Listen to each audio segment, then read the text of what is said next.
excited. See, and I'm going to show a lot from this book. Well, Greg needs quite a bit of time, so I'm going to start. Thanks everybody for coming, and yeah, Greg, actually, Jose, we all talked about him to our Owen's legacy, and we are proud at Penn State too. And I really see Warren as a great role model, not just for African Americans, but for all people and students here in particular. So what I do is I now work as a maybe FBI, so I'm going to really search and really see how we can just really look at Warren's legacy and by the numbers and pictures. And so I got this picture. So by the way, I'm not going to credit any sources because I actually don't know all the sources, so don't charge me for copyrights or anything for that particular matter. And I already see. Oh, so this is not working. Okay, you're going to advance the slide? Okay. Somehow it is cut it off, but well, that's the easiest thing you guys can all do, right? Like me do, and Greg already mentioned is, oh well, it's easily summarized by Google Scholar, and Warren has more than 100 some papers. And it's one of the highest cited. And you can also really see Warren's legacy in many ways in the climate and in modern policy and in many respects. And this H index, for some of the students in that side may not know what the H index means. It's what you actually do is the number of papers and the citations. You just count the highest citations to the number of your published. If you're 69, means that you have at least 69 papers, have more than 69 citations. So that's actually a 69, and H index is really, really high. By the way, the average Nobel Prize winners H index, when they actually received the award, is about 40 something, what I was told. So it's really, really high. And by the way, Warren does has a piece of the IPC and Nobel Prize award too. So, and that's that. And I'm actually going to go. We cannot advance on this, so you have to advance for me.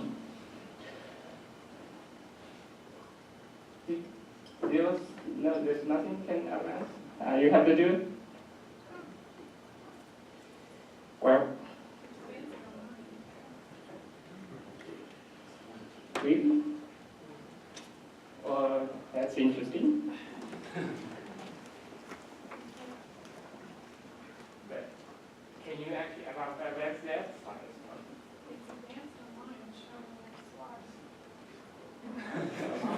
Yeah, what happened? I guess the computer is still asleep. Or the screen wants to sleep. Plug in again.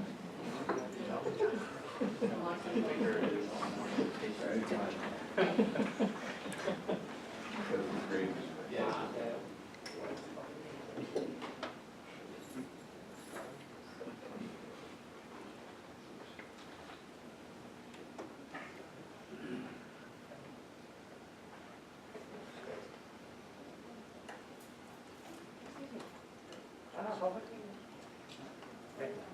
Thank you, all my secret. FBI secret already.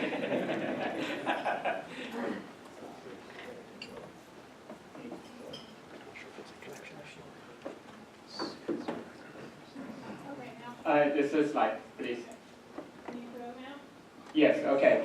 Well, if you really want to know what the papers or the areas are actually Warren published on, and I'm not actually showing all of these papers, but it's actually very, obviously we're proud of meteorology and atmospheric science, right? But if you go down to the list, you have physics and agriculture, and I actually searched even more. Warren publishes the areas is quite wide and in many broad science areas, and so that's the and then the top journals and what Warren published on, and obviously the most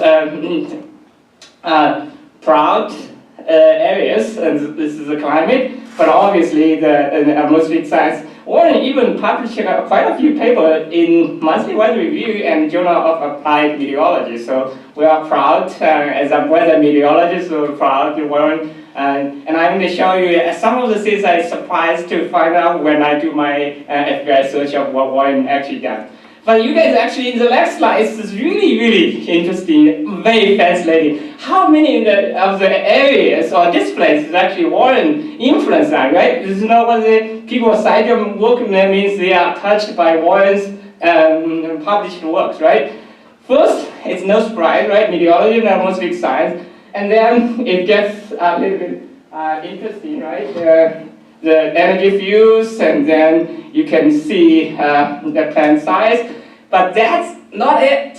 It's getting exotic by the slides, right? So it's very interesting. I actually I cannot remember the 100 slides, and it's really hard from here. So get to the optics and material science, right? And then you can see really sociology, and then there are some of the terminologies I actually didn't really know. That's very, very interesting. Basically, Warren's influence, I searched about every field in science, and especially the humanities.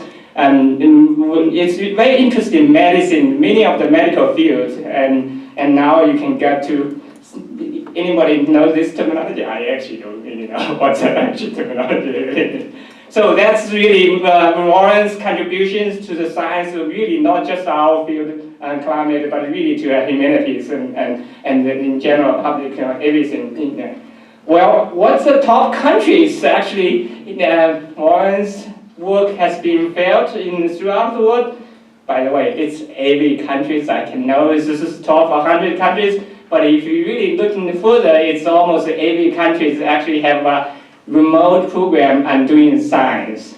And you can see it's just about everywhere. From USA to Kenya. So that's just, and then you actually have more pages. So basically, it's not just the US, it is the world and everywhere.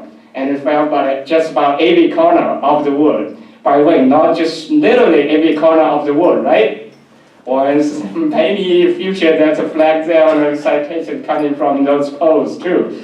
I assume this is the South Pole, but is this the North Pole? I guess it is. It's both South Pole, okay. Oh, yeah, okay, that's what you're saying. South Pole, you can still have, it's not any nation has been declared there, so you can actually establish a new territory or nation, but I think North Pole, you cannot do that, right, because it's already claimed. Well, not just his papers, and greatly, and actually that is the first book on climate modeling. And I digged in very hard, and it's really the first edition of the book, Warren by himself, as the lead, as the sole author, is published by University Science Books. And then Warren really highlighted in the book the second edition with Clara Patterson, and now she's at NASA, I assume. That's beautiful, even in the early days, the book is wonderful. And how this book officially cited 600 times. You know about books, right? The books you read, not necessarily cite the book. So literally you can multiply by 10, so it's about many thousands people read and felt by Warren Science with the book. But in the Greg's mentioned, I don't know where he lost his book. But the next one, I assume, and this is the book. If you don't have a copy, and Warren kindly sent me a copy, and actually did sign it, and I kept it, Greg. Warren don't sign it for him because he will lost it again. So it's really, really remarkable, and I actually read it. I have read it really a couple of times in many emails. So I'm going to go through a little bit. Really, this is Warren's autobiography, and it's just so deeply feeling about how being became a scientist. So I'm going to highlight Warren. Greg, you will be jealous. This is Warren's signature, you see? So you need to give it. I give it very well. It's here. So shame on you. Anyway, this is really the preface of the books really tells what how to become a scientist, and are really interesting. And many things echoes me in many ways. And I would say for Warren's achievements being advising 5 presidents, and this is a highlight how that works. If you want to advise the president, not this president probably, how it works.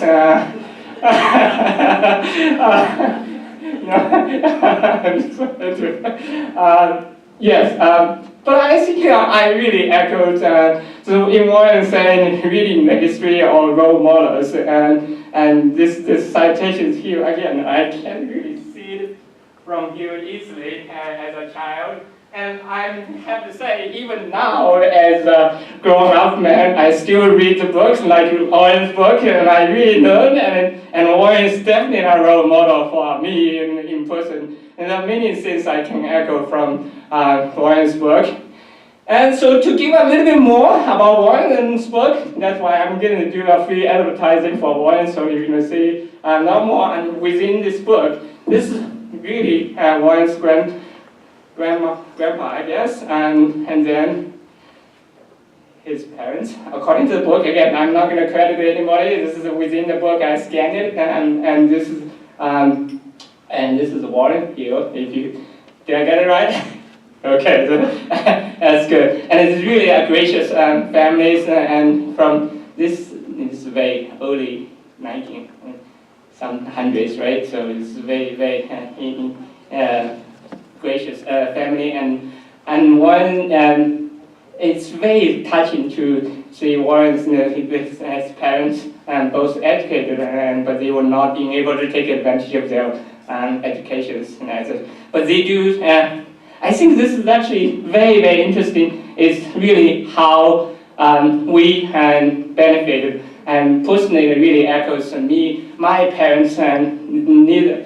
They both are illiterate, but they do have the value to really work hard to make us educated, and I think that does change my life. And I think Warren knows that really education is everywhere. We actually should not just individual, but we should promote education everywhere for any people. So that's actually a general. But it's also interesting looking at Warren is really an entrepreneur, even in the high school days, right? He's delivering newspapers, and then he find another job is really more profitable. And he had even buy a car in high school. Well, it's not too bad. Actually, reflecting back to my days, because I'm really poor farmer's family, so I have to herd the ox, and actually pick up the white plants for my pigs to feed this a little bit and help the family in the yard, in the farms, and in those doing all the. And I think this is really interesting. Warren says that tells him the lesson. That's not the job he wants to be a poster boy. And I really learned my ways too. And I don't think I want to be the farmer to do in the feed the pigs and ox and those. But also, hard work does tell me the lesson, just like Warren said. It really keep me really thinking the value of the hard work, and it really keep you in time and discipline. And money is not easy, and anything doesn't come with easy because pride. So I really thinking there are a lot of interesting things. I hope that's not a misrepresentation of what's your intent in this book. And by the way, obviously we celebrate here. Warren actually is a proud graduate of Penn State, right? And by the way, Warren really worked with great minds, and that's very.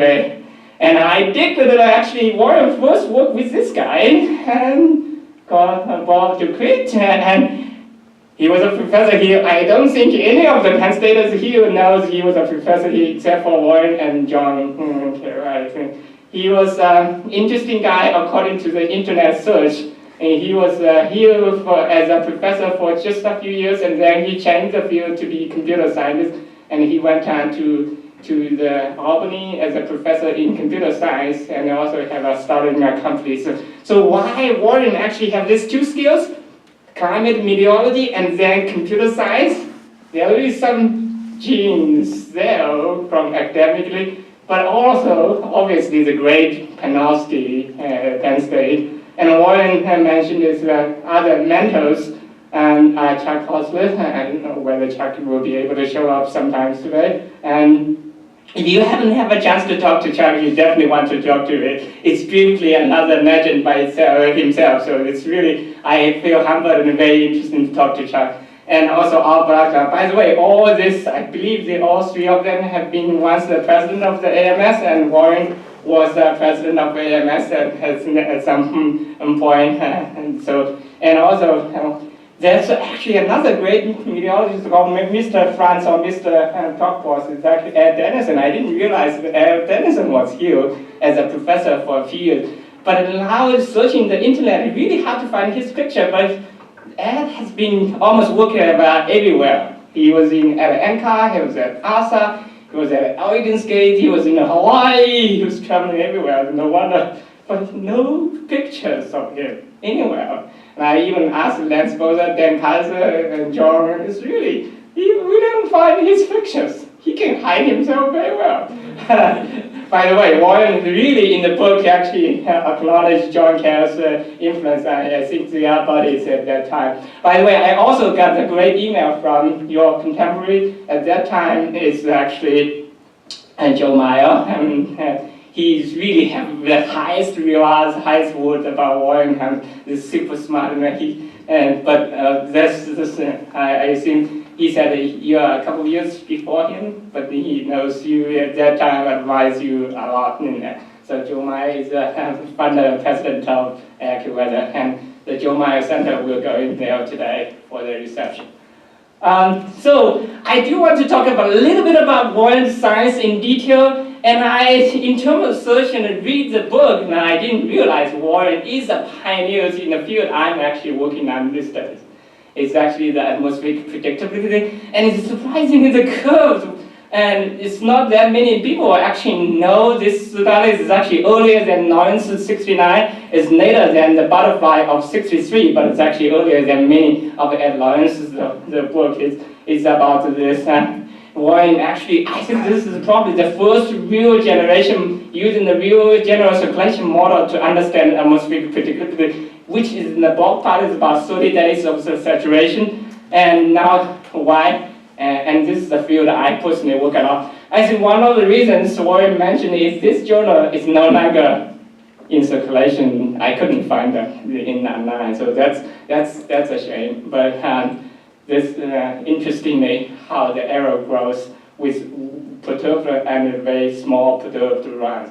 And this is a field I'm going to shamelessly show a couple slides from mine. It's really as a follow-up of this work. This is actually, I believe this is the state of the science at this point, using the European global models 9-kilometer ensemble. They are actually not in the global ensemble 9-kilometer yet, but we actually work with the ECMWF to run the very 9-kilometer global ensemble for many days.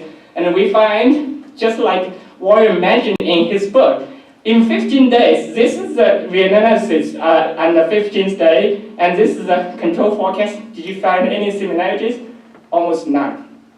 And then not just that, we actually do a little bit of perturbation as Warren did 50 years ago, and even with minute initial condition error with the state-of-the-art models, you don't find any similarities in the correlation coefficient. That means really, now we really shrink Warren's earlier estimate to about 15 days, so 2 weeks. And I think this is actually, because currently we already in the 9 days, so we basically have about 5 days and lead time. By the way, 5 days is really, really a lot of room to gain. Why is that? Because since the beginning of the NWT, we basically gained about 5 days, so we're really halfway. So we still have a good field to go. So that's it.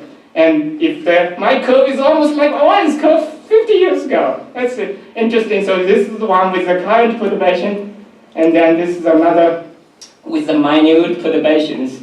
And then you can really see how much distance you can gain by really improving the models or improving the initial conditions.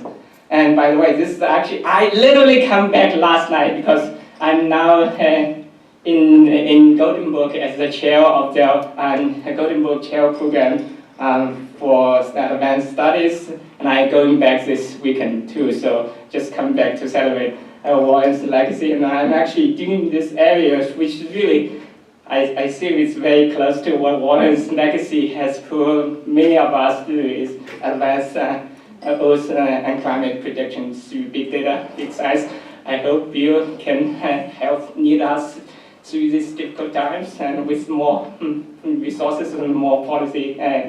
So I'm actually giving my public lecture in Gothenburg next week, so I do need to go back very soon.